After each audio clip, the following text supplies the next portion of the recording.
Brett, take yourself off of mute for our guest's sake. I mean, I'm okay with not hearing you, but our guests should be hearing you. Welcome, everybody, to Two Chaps, Many Cultures and Technological Challenges, and Christian on his bouncy office chair. All right, this is going to be a fun episode. Hello, that's right. How are you?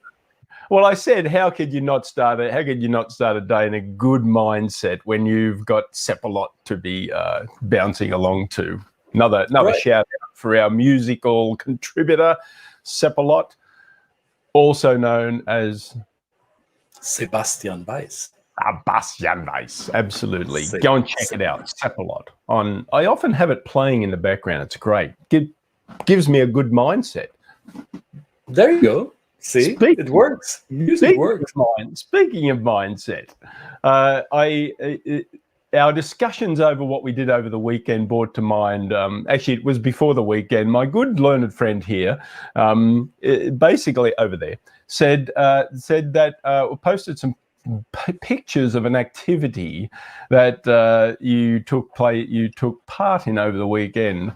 It kind of looked like just maddening chaos. It was just painting and stuff like that. That's what my weekends are like sometimes. No, actually, they're not. I did some. It was for my wife's birthday, so we were trying to find an activity that would engage her in something that she hadn't done before and would be fun for the family as well. And we came across I don't know what that's called, a place, I guess, where they allow you to go wild and mad with colors. And it's called the Splatter Studio. I'm not sure how many cities have that here in Atlanta. It's a thing that's been around for maybe a year or so. And you walk into basically an empty cubicle or an empty cube of retail space, what could be retail space. They have a front desk, and then there's the whole room is decked out with white tarp or that kind of clothy material that you hang in freight elevators not to scratch anything. And it's all the way up to the ceiling, and it's encapsulated with that what's that called? That painter's cloth. It's a cloth type thing, right? So you're in this dark space. Yeah. See, you got the pictures. Why should I explain this if it's there in the picture? Thank you. So you see the mess we made, and you see those wooden pallets. They serve as an easel, and you hang your canvas there, and then they roll in these carts with, I don't know, 15, 20, 25 different types of colors. It's all, I think it's acrylic paint. And then they give you tools to transport the paint onto the canvas. And since it's not this art school type, we're going to be really mindful of our color application. We're going to really go by the sketch. No, it's this, go splatter yourself silly. And that's an interesting experience I learned, because it's called the Splatter. It's called Splatter the Studio. Splatter Studio. Which you kind of think that'd be a good horror movie title. Yeah, this may not be the. It looked like the end of a horror movie, but it's not. It's stage blood.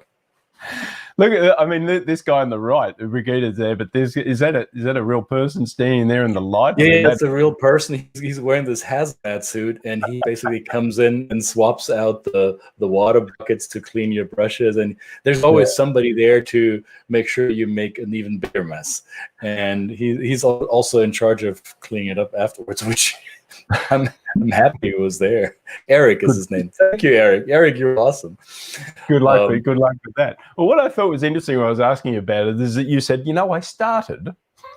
And that's always a problem when you say, I started with this idea, started writing letters, started writing, and then look at the results. I mean, here's my thing, right? This is what our daughter made. So she you see that left half of that image that is all splattery, and then she kind of framed it with a brush, and then she figured out, you know what, I'm gonna make a swoosh pattern on the bottom. So she decided to do this. You see, that's her result.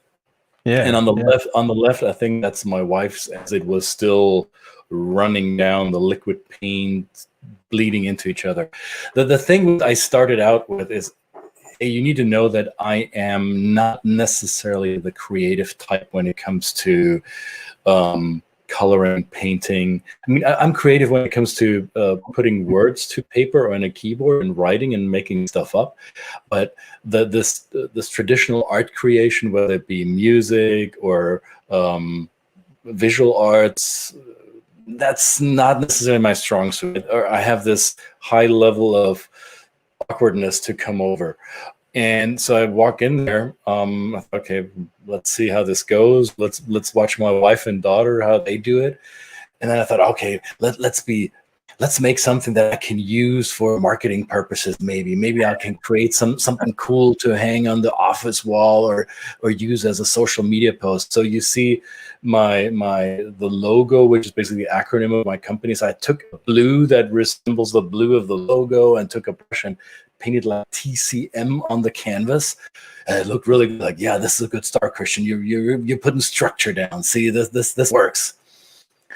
And then, but they only give you tools that are not necessarily your painting tools, right? They're broad brushes like this. And then there's these, I don't even know what they're called, like the drummers that have these long bristles that they use for the soft hi-hat movement. Yeah, it's called brushes. I don't know what they're called. They're brushes, like long whiskers, kind of, and you can't draw a line with that, and it's not meant to be that way. You dip it in the paint and then you just splatter it on the canvas. So we all channeled our inner Jackson Pollock, basically. Absolutely. And, yeah. Well, that's it. Yeah. Go on. Well, as the paint was starting to hit the canvas, like, oh my gosh, this is going to be a mess. And the whole idea of keeping that one corner of the canvas clean for my corporate thing, that went to hell in 30 seconds. Like, this is not going to work. So the mind freak that I had was this: I don't know how to do this, and I need to do it right. I need to follow a certain process, and I don't know what the process is, but I will figure it out. And 2 minutes in, it became clear to me, Christian, there is no process. Right. The process is to let go of expectations. Let go of whatever it is. Make a freaking mess. My instincts kicked in and said, no, this has got to be, I need to do this right. Nonsense. Making the mess was the cathartic thing.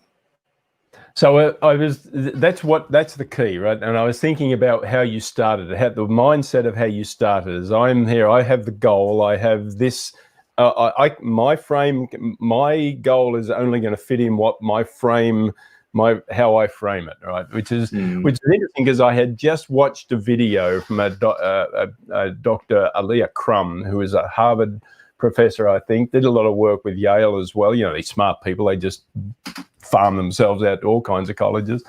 And she did a TED talk about mindset, and it basically frames it around stress and how we approach something that will be outside of our comfort zone. We talked about this with Andy Malinsky yesterday, and it was so a couple of examples. A company where there was a great deal of, like what we're going through now, there's a great deal of stress around the need to reduce the workforce by a certain percent. And the people in the company were two sets of people. It was an experiment done where they played them two different groups of people, different videos around stress. This is a stressful time, right? This is a stressful time where people are, under pressure to make a company survive. But when it comes to actually affecting real people, it does bring on a lot of stress. But the two videos were basically one framing it in terms of using the traditional way we think about stress. It's damaging. It's like I've got. I'm going to go off here. This was the message. Right. This is basically stress damages performance. And so the expectation or the messaging is that this will have a detrimental effect to the outcome of the business.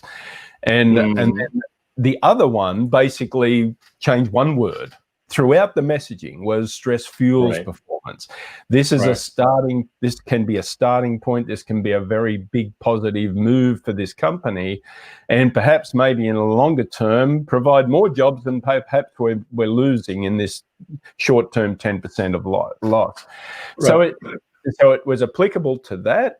It was applicable to exercise, where there was an example. Somebody noticed that when they, you and I, when we were traveling, we stayed at a lot of hotels.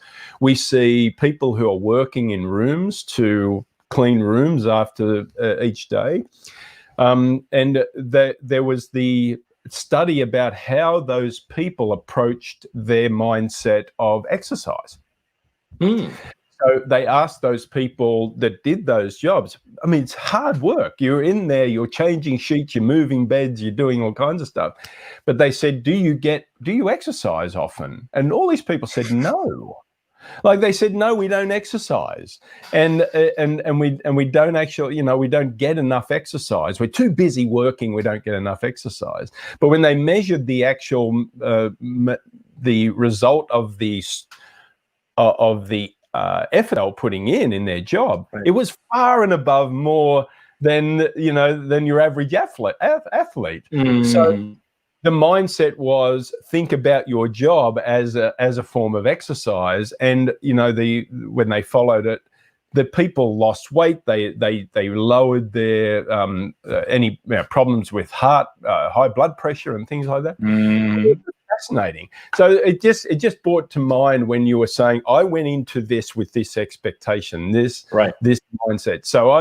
So the title of this episode is The Best Way to Change Your Mindset, and is not perhaps looking back on what the result was, is to looking forward into what the result might be, and reframing it. That was actually the most enjoyable piece of that, because as I realized for myself, okay, let go of that expectation. That's not going to work. I was curious. I became curious. So what if I do this? And will this look good? And then I just experimented, which for some people is a challenge, because it's painting outside the lines, right? It's not.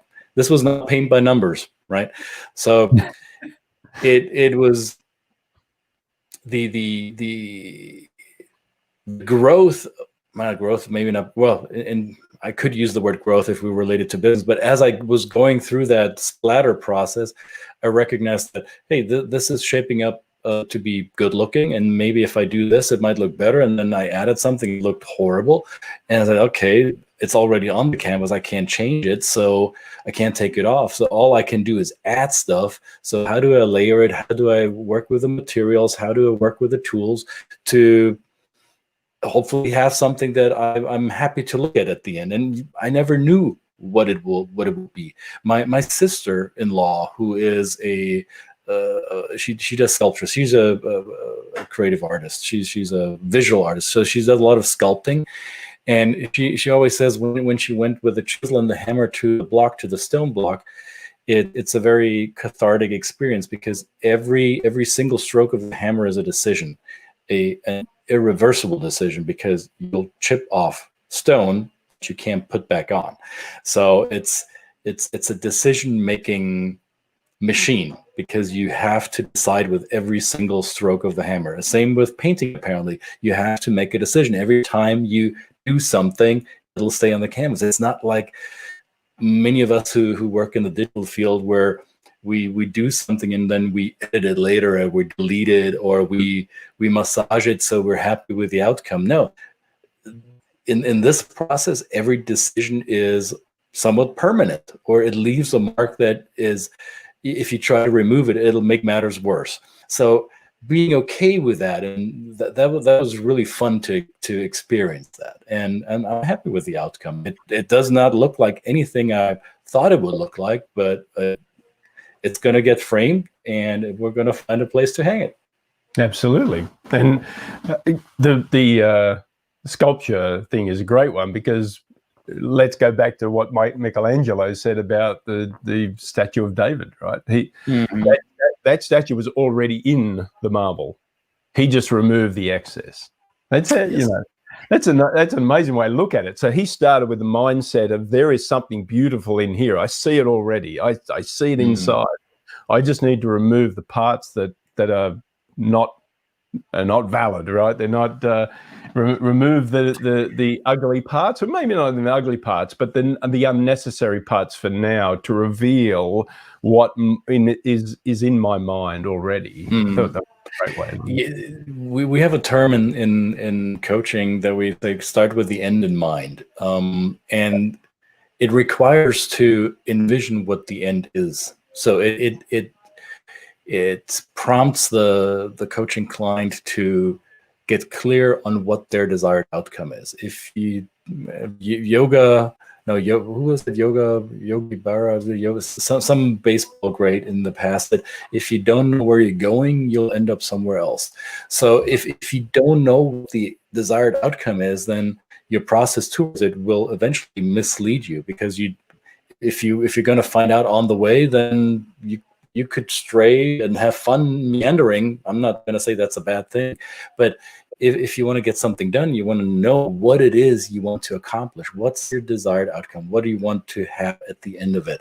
And start with that in mind, and then let the process lead you there. So I didn't know what my desired outcome for this splatter thing should be. I thought it should resemble something of, well, not beauty, but something that is aesthetically pleasing to me.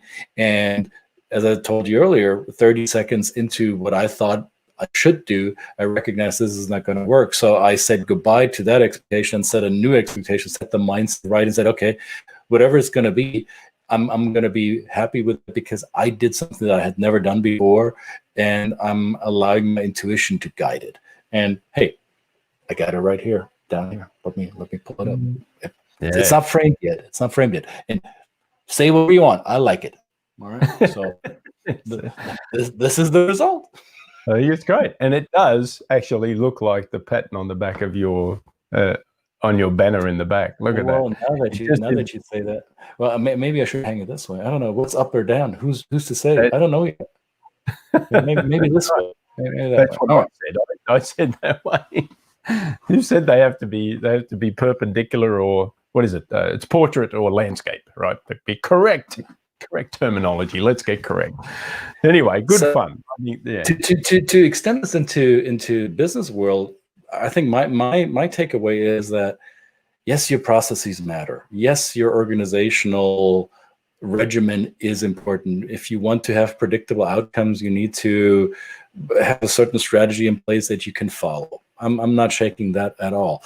However, sometimes if you're in stress, as Brett said earlier, if there is a stressor to the system, if there's disruption, as we are all experiencing this year, 2020 might well go down in history as the year of disruption for many of us in very different aspects of our lives.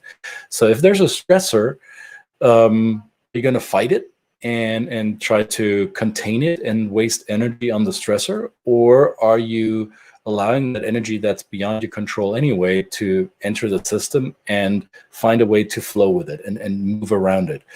And that is a practice that I'm still learning, and I'm guilty. I'm still trying to fight certain stressors that come my way, and I also recognize that maybe it's better. It will serve me better if I just allow a few things to pop up the way they are and find a way to deal with it. Yeah, absolutely. One of the other examples in the video in the TED Talk, maybe I should link it up here. That would be nice. I would like to watch it too. Yeah, no, it is. I'm going to put it in the put it in the chat here. So then it'll be there for anybody to look at. But basically, the last one was about Becca Levy's work, and she's an epidemiologist, but the work around aging and the mindset around aging. Do you see aging as a period of well, it starts from birth, right? We start aging, but do you see it as a period of deterioration and wasting and diminishing, or do you see it as continuing aging as the opportunity for the attainment of wisdom, the growth of thinking, or having a wider set of information at your disposal to draw on. Right, you certainly are far maybe not smarter than when you're 20, when you're 50 than you are when you're 25, but you've just got more information, right?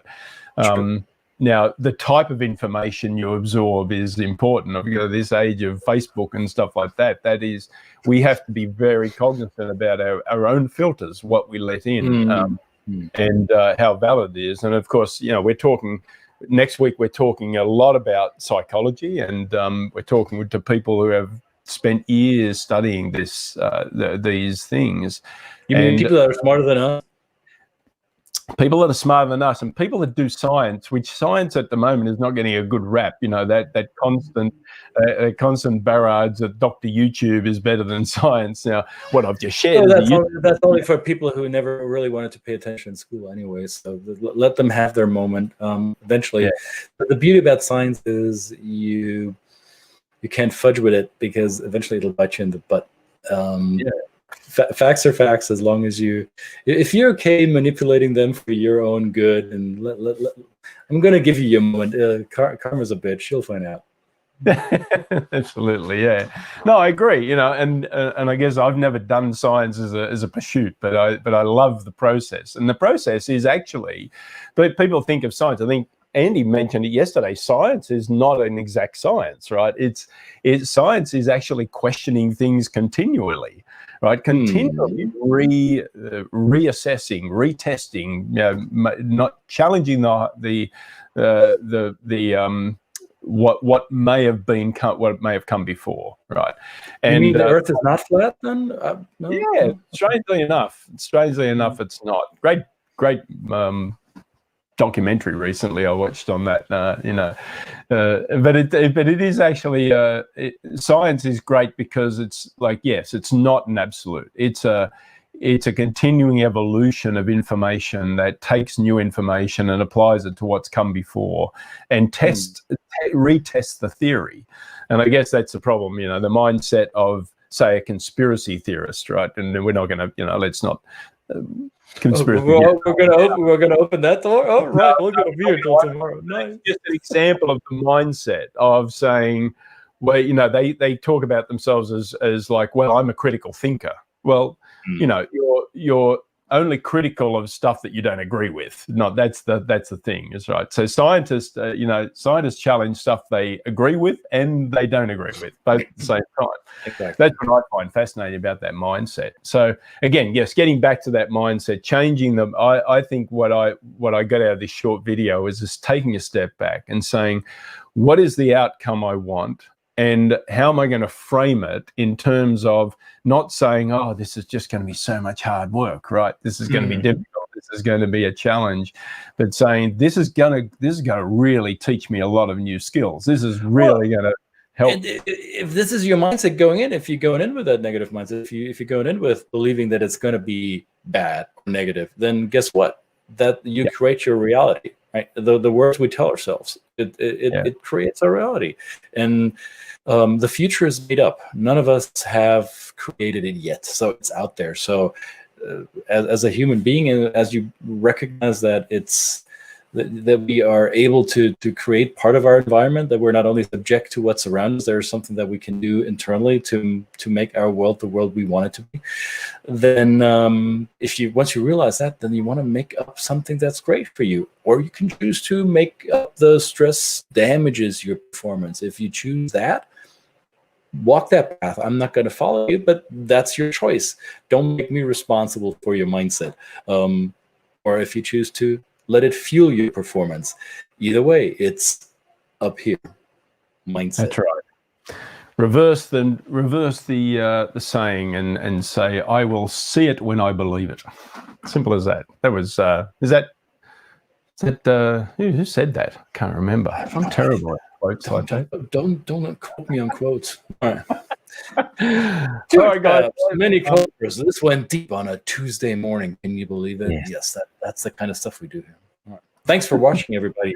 Comments, questions, ideas, suggestions for for topics, for guests. How do you Bring it on. change your mindset? What's the best way for you to change your mindset? This is what the question we're posing to you today.